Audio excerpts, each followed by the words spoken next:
Hello, welcome to Smash Hit Sports. I'm Cody. We have an incredible guest on today, Fox Sports Radio host Lowen Epstein, host of the Lowdown. Lowen, welcome to the show, man. Great to have you.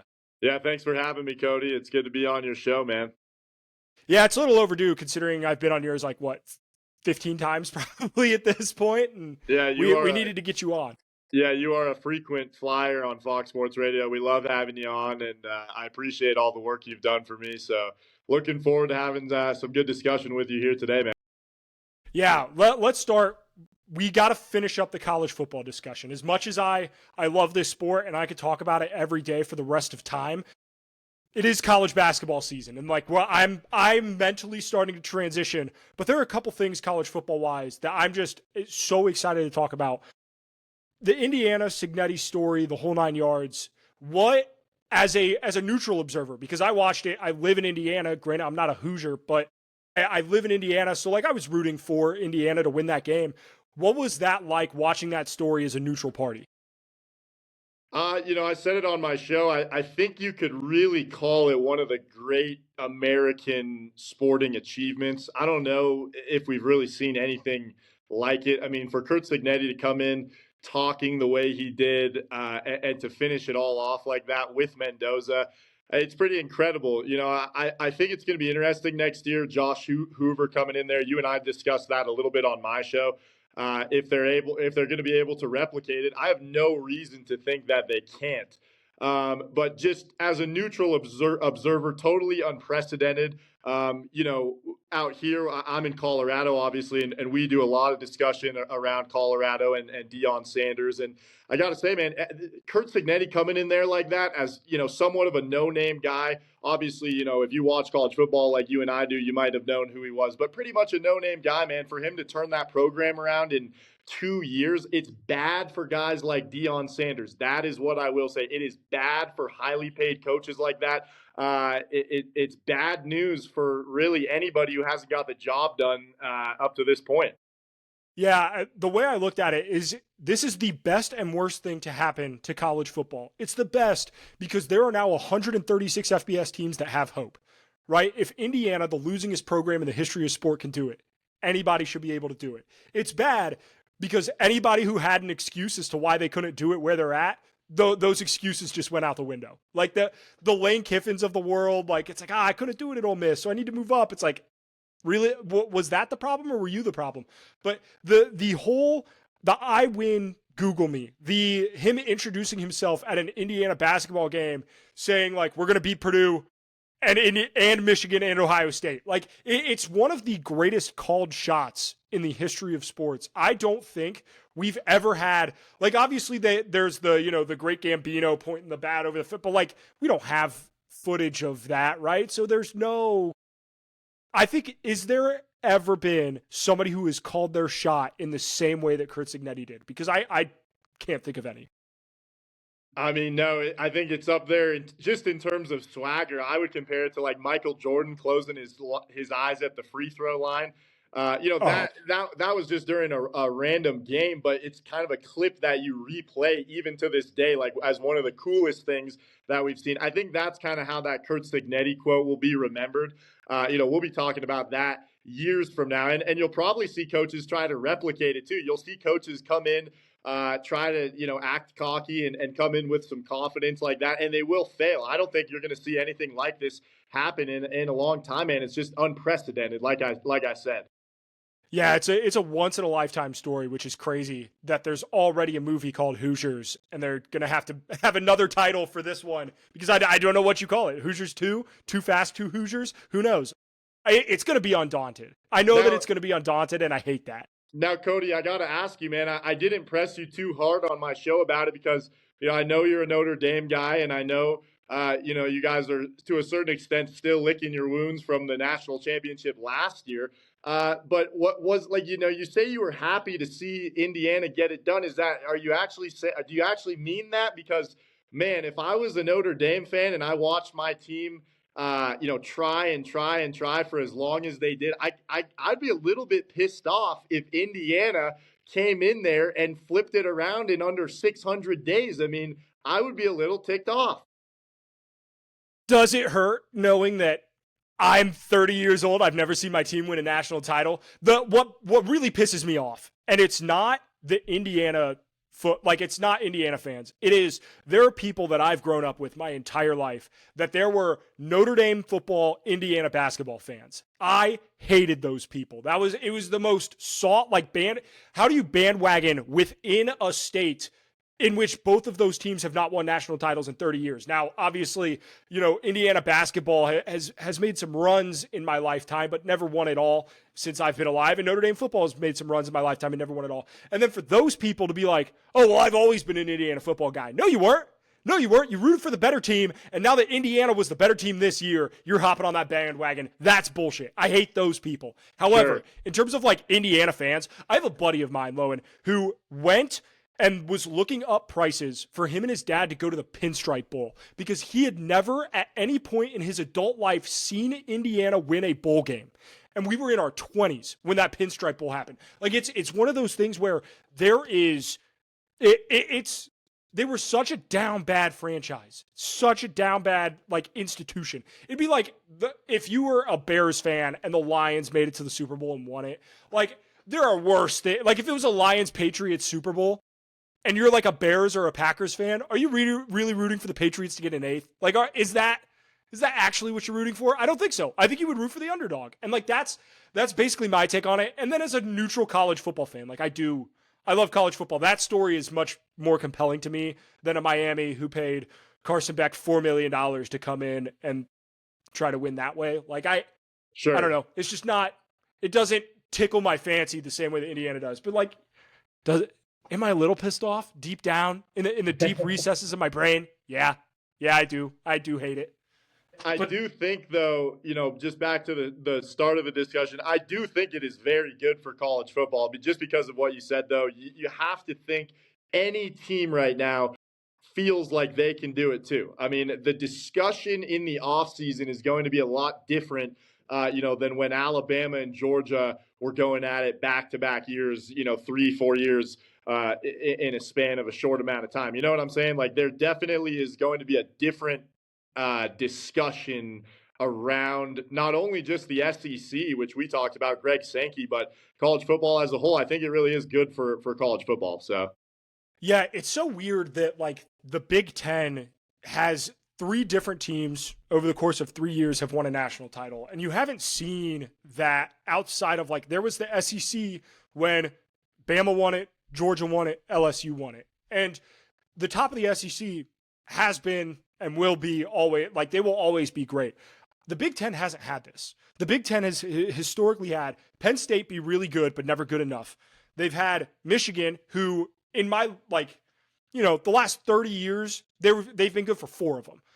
Michigan's been good, but not great, not title good. They've been title good recently. And then Ohio State, who's always title good. And now you have Indiana. I think the top of the Big Ten might be better than the top of the SEC at this point because now you're adding Oregon, right? Now you're adding USC, which as much as I hate USC, they did win a title in 2005 or 2006. When did they win Texas was 2005. So they won in 2006. There is national title potential in that program. I think the Big Ten has more national title potential teams than the SEC ever will at this point because there are just some teams in the SEC that I don't think will ever win or compete for a national title. The South Carolinas, the Vanderbilts. I almost want to say Texas A&M, but I won't because oil money is real and it exists. But Mississippi State, Kentucky, I don't know if you could ever. I don't know if those teams can win a national title without having a guy like Curt Cignetti, which is a 1 in a million find. And, I had a caller call into my show and ask me this a few weeks ago. I wanted to ask you, Cody, but, when talking about Alabama, obviously the gem of the SEC, kind of, the team that everybody likes to keep their eye on in the offseason. You come down to this year's college football playoffs and you've got Curt Cignetti, obviously. You've got Dan Lanning at Oregon. Everybody that was in the college football playoff was a Saban heir or a Saban, assistant coach. And do you think that Alabama overthought the hiring of Kalen DeBoer? Because this was an interesting question that somebody asked me, and I thought back to a conversation that you and I had. We talked about this when Alabama was going through the hiring process. Do you want to get out from under the shadow of Nick Saban? And that's ultimately what they ended up doing by going and hiring Kalen DeBoer. But now, sitting here January 2026, do you think that was a mistake? It's one of those where I think history is kind of everything's better through 2020 vision, like looking back at it, because there are a lot of Nick Saban coaches that didn't work out, right? We've just happened to see the ones that have, right? Like there are, I guess you could say Mario Cristobal also being, Mario Cristobal, yeah, of that absolutely. tree. But like there are a lot of guys who just quite frankly never got to that from the Saban tree. I still think they made the right decision getting out from under Saban. The question is did they make the right decision with that guy being Kalen DeBoer? That I don't know the answer to. Right? Would things be dramatically different if Lane Kiffin was the one in Alabama, or if it was Dan Lanning, or if it? I don't know the answer to that because I don't know if And I like just think like going, you are now so far away, it seems like, from that Saban era. Like at the Alabama football we saw this year, man. I mean, that was a lot different than what we're used to seeing the last decade. It was weak. It was undisciplined. I really don't think Ty Simpson is all that great. It just seems like they have strayed so far away from what was the Saban way, which was a winning way. And I wonder if that wouldn't have happened if you just had hired somebody from that tree. I think it's a valid question and an interesting discussion. That's all. yeah. Well, what are your thoughts on the SEC having a defense problem? Because outside of a few of the better teams in the SEC, like Texas A&M, great defense. I think Texas had a great defense. But normally the defense in the SEC is so elite and they have so many just absolute studs on both sides of the ball. But like the defense really shows out. The defensive lines are absolutely incredible. Georgia's defense was down this year. Tennessee's defense was this year. They were bad. Tennessee's defense was bad this year. Alabama's defense was not the same. I guess Oklahoma's had a good defense, but their offense was so inept that it didn't matter. I think that the biggest issue that SEC has right now is they don't have the guys on defense. And that's crazy to say because they had it for 30 years. Well, and I think it's even crazier to say when you can also make the argument that the quarterback play is down in the SEC too. I mean, I really thought a guy like Garrett Nussmeier, man, we'd be talking about him as April comes around. I haven't heard anybody talk about that guy in quite some time. So the downplay of quarterbacking in the SEC, and then what you just said, not having these defenses that are seemingly as good as they once were, I think it's certainly concerning. What's the reasoning for that? Probably simply as some of the better recruits now making their way up to the Big Ten. It's probably as simple as that, really. But Yeah. And it's certainly a defense problem, and you would expect these defenses to be better with the lack of great quarterback play. I mean, are we really sitting here talking about Ty Simpson being the number 2 quarterback in this draft? That is crazy to me, Cody. It's crazy. dude, the NFL draft, like I understand that Mendoza is good, but like Mendoza's not some elite quarterback prospect that we've had in years past. Like there have No. been guys at quarterback 2 and 3 that I think have been better. I'm looking at a mock draft right now, and Ty Simpson's the second quarterback off the board, late first round of the Steelers, which is almost exactly where Kenny Pickett went a couple years ago. And that's one of those where it's like that is a pick based out of need, not based out of talent, because Ty Simpson is not a first round talented quarterback. Like that, it's one of those things where like we saw like there were supposed to be so many great quarterbacks in this class, and you had guys like Nussmeier, Cade Klubnik, Dante Moore, and even like I guess Carson Beck, if you want to include Carson Beck, but like the first 3 quarterbacks I have in mind are Ty Simpson, Fernando Mendoza, and then like Trinidad Chambliss out of Ole Miss. But even then, like that's a guy who's been in college forever. He's a D2 guy. Then he goes to Ole Miss. Like, is that really what you're going to put your faith in for your NFL franchise? I don't know the answer to that. I think this just might be a bad quarterback class. Like is it 2014 or 2013 where EJ Manuel was the only first round quarterback taken to the Bills? Like, I think this just might be outside of Fernando Mendoza. Like, this is that type of class. There's just not a quarterback that's worth taking in the first couple of rounds. I totally agree. And people thought last year's class was weak when Shedeur Sanders was being talked about as the number 2 quarterback. I loved Cam Ward, I thought he deserved to be the number one pick. Jackson Dart, though, you wonder if Fernando Mendoza was in last year's class, would he have gone ahead of a guy like Jackson Dart? I don't think so. I really Yeah. don't think so. And so it is certainly interesting, regarding this year's class, Cody. I think it's so bad, and I think Ty Simpson is so bad that I would strongly consider taking a project quarterback like Drew Aller over somebody like that. Wait until Drew Aller comes around in the 5th round, 6th round. Turn that guy into the next. If you're looking for, the next Josh Allen, turn that guy into a project quarterback. But man, I am not spending a 1st-round pick on Ty Simpson, no matter who's in my ear. I just can't. I just cannot make that decision. No way. Yeah, I couldn't agree more. This year's draft's loaded with a ton of talent. It's just not talent that it comes at positions that are super flashy. Like Jeremiah Love is incredible, but he's a running back. Do you spend a high pick on a running back? There are some great offensive tackles, Spencer Fano, Francis Mauigoa out of Miami, and then like a bunch of defensive guys like Caleb Downs. But like, do you take a guy like Caleb Downs, who is as easy as a plug and play player in the NFL draft as you could find, but he's a safety. So like, do you take him as a top 5 guy? I don't know the answer to that. It's so weird that like this draft is just, it's got a lot of talent, just not at those premier positions. Yeah, it's certainly lacking at not only quarterback, but wide receiver, too. I really can't get behind the whole Jordan Tyson wide receiver one.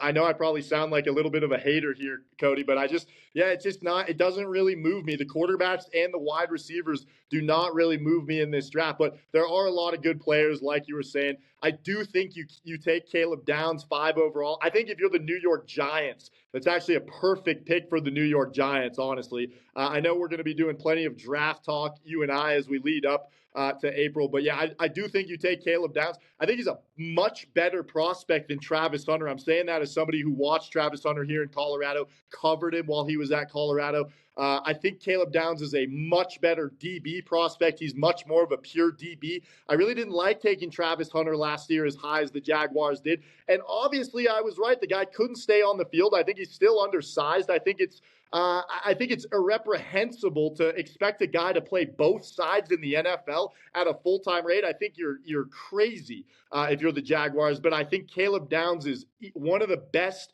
DB prospects I have ever seen. Makes perfect sense in that New York Giants system. Harbaugh just came off of a team that has Kyle Hamilton, who as well as anybody, former Notre Dame product, highest paid safety in the NFL. Give me Caleb Downs as a New York Giant, man. I'd love to see that. Yeah, that would be incredible.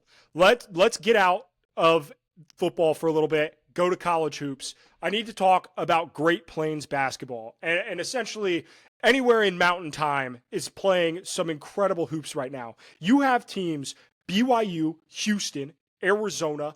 Like the great basketball right now that is happening in your area of the country is, I think it's better than anywhere else. It's better than what's on the East Coast in the ACC right now. The Big East is kind of down. Like the Big Ten, there are a couple teams that are flashing. Michigan, Nebraska, we'll talk about them, but I still consider Nebraska more of your area of the country than mine. If you had to pick one team right now to make a run in March of those big dogs that are out in your area, who are you picking? Because there's a lot of talent. Nebraska is certainly the story that I don't think enough people are talking about. My radio show goes into the area, so we do a lot of Big Red talk. And, what Hoiberg is doing with that program is truly unbelievable. I think it's fair to say that the Nebraska Cornhuskers are this year's really great turnaround in the sport. You got to give them a lot of credit. And maybe, Cody, I know we're recording this ahead of the AFC and NFC championship games this weekend, but maybe after football is all said and done, and when Nebraska plays Michigan on Tuesday, that's when people might start talking about this team more. But for now, they are as dark horse gets. Give me Nebraska, man. The 18-0 Huskers, Hoiberg. The other aspect that I want to give Hoiberg a lot of credit in is the fact that he has been able to span coaching in the NBA and doing a pretty decent job and coaching in college basketball. I don't think it's something that coaches have been able to do in really any sport. We see coaches fail time and time again when they try to cross leagues like that or cross, from NCAA into the NBA. Hoiberg, it should be as respected as a coach as anybody in the country, man. He is the real deal. And this Huskers team is legitimate. Absolutely. Yeah, the way they play defense, like it's very swarm mentality. Like it seems like they're always in passing lanes. They're always making the right, read. They're always in the right spot. And it's so much fun to watch. They've played in some tight games. There is one team that I think really has separated themselves in college basketball. Michigan at times has looked tremendous. They have looked like maybe one of the best college basketball teams I've ever seen. They also were neck and neck with Penn State and have their one loss wasn't an incredible, it's not like they lost to one of the better teams in the Big Ten. I think Arizona right now is the best team in the country. And obviously they're in that number one spot in the AP poll. But the way that Koa Pete is playing basketball and the way that all 5 of their starters are giving them, they don't have to have Koa Pete take over in every single game. I think it was against West Virginia. He basically didn't show up. And it still looked like a dominating performance because the rest of that roster is so talented. Man, I think Arizona, if I had to put in a bet right now, I'd bet Arizona to win it all. They're damn good. Here's what I'll say about that, Cody. I've heard it more times about Arizona than any team of the last 20 years. It seems every single year Arizona's in this position. I've seen it with Caleb Love. I've seen it with DeAndre Ayton when he was there. This Arizona team continues to put out good teams on a yearly basis. Now, is this team better than those teams, in the past decade? I think it's probably fair to say that.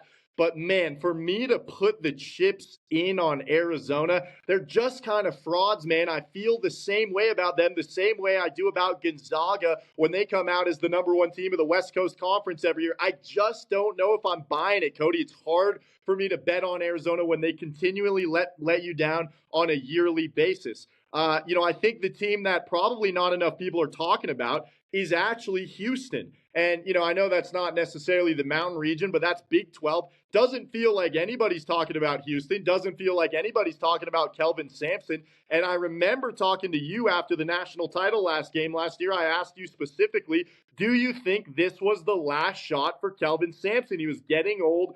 It seemed like that Houston team was perfect, built around LJ Cryer, very entertaining team. And listen, Houston's rolling, man. People are talking about Arizona. People are talking about BYU, obviously, because of AJ DeBansa. People are even talking about Kansas more because of, Darren Peterson. But but Houston is kind of going under the radar, Cody. I got to admit. Yeah, and I agree with you. I was going to ask, gun to your head, if you had to pick between Houston and Arizona, which one was going to take the leap and win a national title. It sounds like I know your answer in Houston. But the thing with Kelvin Sampson is those teams last year, they started out so hot and they were winning games by 30. Their defense was holding teams to 25 points in the first half. It was suffocating. And then this year, we didn't see that for a little bit. There was a span there in November and December where some of their games were a little bit closer than what you would expect, right? They lost to Tennessee, but then they were close with Middle Tennessee at the end of December. They were close with Arkansas. They were close with Cincinnati, who doesn't look like a good team. But now they're suffocating again, right? They put the clamps on West Virginia. They put the clamps on Arizona State. I do think that they're starting to play some of their best basketball at the right time as they head into conference play. Let's talk about the Colorado schools a little bit. They don't excite me at all. Not great. Man, not great.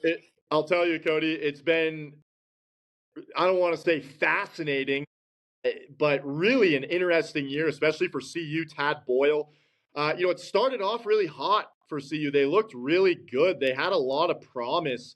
And, I'll tell you what happened in December. They go to Fort Collins and they lose to Colorado State, which was actually a pretty big loss. Now, not season ending because it has happened before. Those schools are rivals. It's always bad blood. but they lose to Colorado State. And then a few weeks later, they go to Northern Colorado. And this, Cody, I mean, this was something that we've never seen before. They lose to Northern Colorado for the first time since the 1930s. Since the Great Depression, that's the last time CU lost in Greeley to Northern Colorado. And man, I will tell you, they unraveled after that. It has been on a downswing. I got to be careful about what I say here, but I think Tad Boyle, I think his voice is getting stale, man. I mean, he's been there for 16 years. Like I said, he just lost to his former team in Northern Colorado that he coached until 2010 with. His voice is getting stale. I hate to say it, but I think it's time to move on. Colorado did develop a certain amount of swagger. It felt like kind of a new era when Deion Sanders came to the school a few years ago. I don't know, man. I think Tad Boyle is just kind of run out of state, and that there's nothing wrong with that. Let me just say, I'm not sure if you saw the Bobby Hurley press conference with Arizona State a couple days ago. But man, there's nothing wrong with your voice getting stale. It happens, man. It happens in all sorts. We just saw it with Tomlin and the Steelers, Harbaugh and the Ravens. It's just a thing that happens, man. And so I'm interested to see if Tad Boyle's in Boulder for much longer. Yeah, it's one of those things where there's been some good talent that's come through Colorado, and I just don't know if it's on the roster this year and kind of where they're going. But it's been an interesting, little circle of life there in Colorado with Northern Colorado, Colorado State, and then Colorado themselves. One team that we haven't talked about yet, BYU. They are 16-2. They're 14th in the KenPom. They have everything that you could possibly want in a player in AJ Dybantsa. I mean, this guy is an absolute freak. If he's not going to be the number 1 overall pick in the NBA draft, number 2 or number 3, there are some really talented freshmen, but I think he's among the best. How far can this BYU team go? Because I think look, their coach comes from the NBA. He plays a different style of basketball than what, you typically see in college. I think BYU can make a run. Yeah, I'm actually trying to get myself tickets to maybe go see BYU before their season wraps up. I think AJ Dybantsa is a fascinating player. I actually wanted to ask you, Cody, if you were to talk about the big three. I think, this is the best batch of prospects that we've seen. And you could argue since 2019 when Ja Morant and Zion Williamson were coming up. But between Boozer at Duke, between Darren Peterson, who is getting a lot of radio talk right now in my area, and AJ Dybantsa at BYU, who is your favorite of those three? Look, as a Pacers fan who very well could end up with the number 1 overall pick and end up with one of these guys on their roster, I think it's Darren Peterson. The way that he plays basketball is so silky smooth. It's polished. It's pristine. I think he looks – we always talk about what NBA player could come back and play on a college basketball team and, get them to win. He looks like an NBA player who just happens to be playing college basketball. That's the level of sharp that he plays offensively. I love Boozer. I love Dybantsa. Both of those guys, incredible talents. And Cam Boozer averaging 25 and 11 is insane as a freshman at Duke. It's insane. I don't think we've seen a guy like him in a long time. And we're talking about a guy who's coming right after Cooper Flagg. But that being said, there's something about Darren Peterson scoring his premium in the NBA. I think he ends up being the number 1 overall pick. But there's not a wrong answer. All of these guys are 6'6" to 6'9", lengthy freshman, elite scoring talent, and a guy that we haven't talked about at all, Caleb Wilson at North Carolina, is not far behind him either. He is a dog. He's a freak athlete. He's averaging 23 and 12. It's just, I love it. There are 4 just unbelievable freshmen in this class that I can't get enough watching them. I would put Kingston Fleming of Houston in there too to round out the top 5, man. Honestly, he plays some incredible defense. He plays not like Chris Paul-esque in terms of the way he passes the ball. He doesn't quite have that vision yet, but the way he plays defense reminds me so much of Chris Paul. He's just always he's a problem. He's a problem, and if you are not paying attention to him, he will pick your pocket and keep it moving.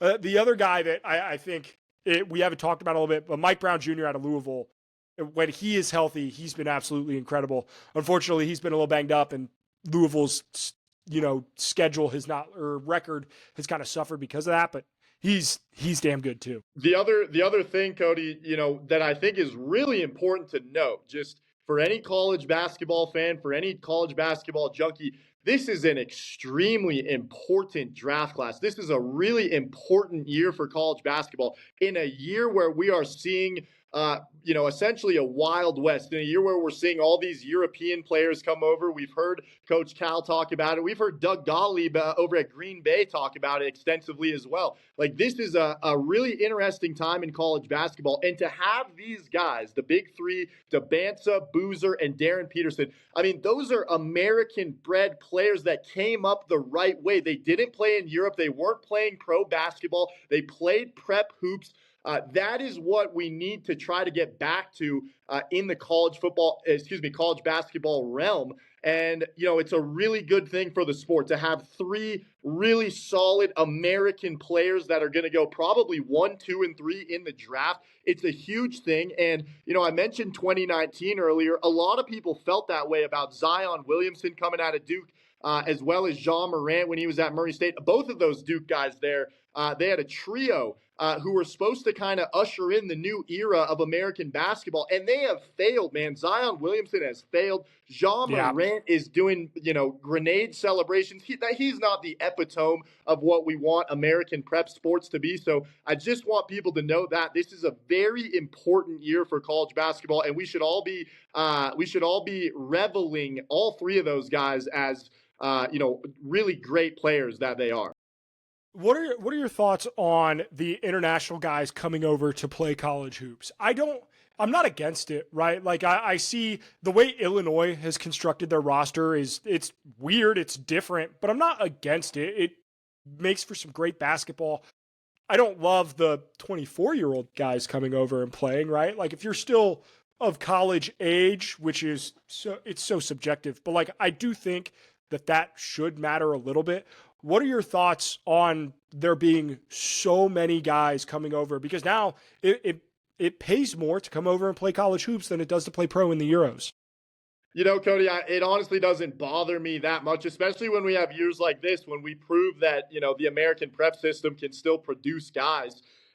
Ultimately, in terms of the age thing goes, I'm right with you. I don't think you should be 25, 26 years old playing basketball or really any college sport, to be honest with you. But that being said, I think it will get better. I'm more on the optimistic side of that because as we get further away from the COVID years, I mean, it's 2026 now, man. Once we get a decade away from COVID, I think all that stuff's going to probably sort itself out. You're going to see fewer and fewer guys having access to the eligibility like they do. But in terms of the European guys coming over, I really don't have that big of a problem with it either, Cody. I think you look at the draft where, it was Zachary Rizichet and AJ and Alex Sarr going 1 and 2 overall. It'll be interesting to see the next time we see that. That was two guys that were pretty highly ranked European prospects. They go 1 and 2. And, I think NBA teams might be using that as a lesson. I'm not sure if we'll see that anytime soon. Yeah, I think that was just a part of that too. It was just a historically bad draft class. Like, sure. We just didn't have one of those. Like, I think all three of these guys would go over, and Caleb Wilson. I think all four of them would go above Rizichet and Sarr. So it's interesting. It's one thing too where college basketball doesn't have this problem quite like the NFL does. I think the NFL is, or the way that college football does, I think the NFL is starting to have a college football problem a little bit. The NBA doesn't have that because NBA money is still otherworldly different than college basketball money. So like the best guys are going to go pro, like when they have the chance. Like all the guys we talked about are freshmen. But college football is in a weird spot where it's like Dante Moore was going to be the number 2 overall pick. Like it without a shadow of a doubt, he would have been the Jets quarterback next season. But he comes back to Oregon. Now, would he have made more as the quarterback of the Jets? Probably, but not that much more. And that's where we're in a really weird spot with college football, where the biggest names in college football and the way that the rookies are paid, some of them, it makes financial sense to stay in college, which is a wild thing to think about. Even for like Cody, the top prospects. I think the crazy thing to think about is, let me ask you, did you play football when you were in high school? Yeah, I played in high school. I played D3 too. There you go. Fun, So you fun played fact about college me. ball. Hell Yeah, yeah. well, my point is that you know what it's like to go through the recruitment process, and you know what it's like to put your huddle tape out there, and just really hope that somebody looks at your tape or gives you a look. I mean, I remember being a young high school kid. I was a football player. There was a time before I became a broadcaster where I wanted to go play college sports too. I mean, I would think if you're a player, a mediocre player, maybe you're not, maybe you don't run a 4.3, maybe you got some build to you like you and I do, but you might not be the most athletic guy in the world. I would say it's damn near impossible right now to hope to get on the field of a D1 team. I just don't see how it happens when you got situations like Dante Moore coming back, opting out of the draft simply because there's just more money in the sport. Yeah, it's really interesting because I think like right now we talk about guys being in some of these older quarterbacks as they've gotten to the NFL look good because they've had time to develop, they've been polished. Guys like Bo Nix, guys, Joe Burrow is another example of that where they were in college for a while. It allowed them time to develop, and now once they made their transition to the pros, it was pretty seamless. I don't know if that's going to be the case for everybody because at some point, then you're not going to get reps in college because the guys are staying around for a long time. What I do think it's led to, Lowen, is kind of okay, well, the older guys are sticking around a little bit more. Well, if I'm not going to play here for a while, I'm going to go somewhere else, play a little bit, showcase my talent, and then transfer in if that's the. So I think we're seeing some really good talent end up at some of these smaller schools. The problem is they just don't have the ability to retain them. And that's where we could talk all day about the things college football needs to fix, but it's one of those things where we're seeing the talent. I just think it's more dispersed now. The bottom line is that you're not going to ever beat Father Time. Father Time always prevails, and that's a big thing, especially when you're, a college football player. And I'll tell you right now, Cody, we're about ready to see a prime example of it. You already mentioned Bo Nix, right? So Bo Nix is, I think he's actually getting ready to have a birthday. He's going to be, I think, 26 years old, almost 27 years old. I think 26 years old. Regardless, CJ Stroud, the quarterback for the Houston Texans, he's almost 2 years younger than Bo Nix, year and a half younger than Bo Nix. That guy is about to get his second contract this summer. I don't know if they're going to give CJ Stroud $50 million. They could give him $40 million, $30 million after the game that he just had in the playoffs a few weeks ago. But regardless, he is making it to his second contract, and he is almost 2 years younger than Bo Nix. That's something that, regardless of Dante Moore, regardless of how much money you're getting paid through NIL, that's something that will never change, man. If you want to get to that second contract by the time you turn 25 years old, you better get your ass to the NFL. And I still can't believe Dante Moore did that because I think it's really as simple as that for me. Yeah, it's crazy for sure. It's one thing I was watching as I was doing my prep for the national championship. I was looking back at the Carson Beck's quarterback class coming out of high school. Bryce Young was in that class. Bryce Young and Carson Beck were in the same quarter, and Carson Beck is going to go into the draft this season. Bryce Young has played 3 years as the Panthers quarterback. It's crazy. So it's interesting. I agree. I think long term it just makes sense to go to the NFL, but I don't know. Some of these guys are making decisions with their, what they want right now. I will say, Cody, Carson Beck probably had a hell of a lot more fun these last 4 years than Bryce Young did. I will say that. You know what? Yeah. I saw the crowd shots in Miami. I bet Carson Beck's doing okay. I've seen what an SEC campus looks like. I bet he did okay as a starting quarterback down there. No doubt. I'm sure life was tough for him. God, I've had a couple guys on here. I would like to get just one of those one-of-one dudes, quarterbacks, and be like, how fucking cool is it, dude? Because I played football in college. Didn't mean shit. I still had to show up to class every day. Now I'm sitting here talking into a microphone. But I just love, I would love to get a little behind the scenes of just how, because Carson Beck said it in the interview at Yeah, media days coming into, he's like, "Oh, dude, I graduated a year and a half ago. Like, I don't go to class." Like, what? That's insane to just go out and say that. It's nuts. it really is nuts.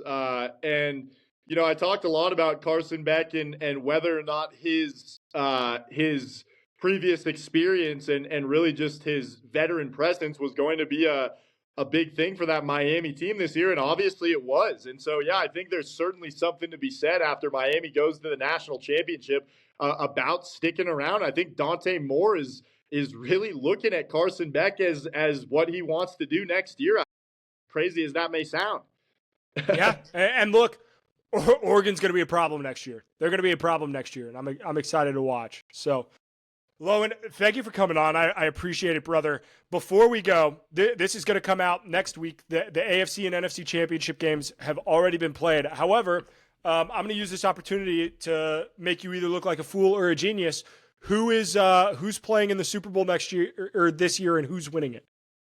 Well, I will be at the AFC Championship game. I just found out, thanks to Altitude Sports. So I will be in attendance to watch Jared Stidham take on the Patriots. I'll give you my pick, though. I'm not a guy who's ever really bet with my heart. I'm not really a guy who's going to be a over-the-top homer. I think the Patriots win the game, and I think the LA Rams beat Seattle. I'm not putting any stock into Sam Darnold. Sean McVay's 12-7 against Seattle in his career. Give me LA and New England. And you know, honestly, I think we're looking at a situation here. The LA Rams win the Super Bowl, and I'll go a step further. Cody. I think the LA Rams win the Super Bowl, and your boy Joe Burrow might be jumping on a FaceTime call with Sean McVay because Matthew Stafford is retiring on top. LA's going to need a quarterback. I think that's what we're looking at summer 2026. The LA Rams looking for a new quarterback coming off the Super Bowl victory. Book it. Lowen, this podcast went so well, and then you managed to fuck it up by ruining it with Joe Burrow leaving the Bengals. That honestly super fucked up of you. I'll say it. That was you. I feel like a girl who was just taken out on a fancy date and like, oh, it was so nice, and you wine and dine me, and we got dessert, and it was so good, and then we go back to your place, and you're just like, all right, I'll see you in the morning. And you just fucking leave me standing outside. That was fucked up. That was bullshit. I hate it. That being said, go check out all of Lowen's stuff at Fox Sports Radio. Lowen, if you have any, I don't know, do you have social media shit that I should link into the episode? Yeah, you can. Yeah, I'll send you some stuff to link. You can link me at steamboatradio.com. The Lowdown podcast is up. You can always listen to that. Go listen to my show every Tuesday and Thursday night. And most importantly, if you're in, any of the states that we were talking about today, Utah, Colorado, Wyoming, Nebraska, we are here in Middle America, in the Southwest. If you're ever in, driving around, listen to Fox Sports Radio. You can listen to my show Tuesday and Thursday nights, 6 to 8 p.m. right on your local FM radio dial. So, Cody, we always appreciate you having coming on my show as well, man. Yeah, absolutely. Make sure you like and subscribe, do all those things that help the show. It is greatly appreciated, and we will see you in the next one.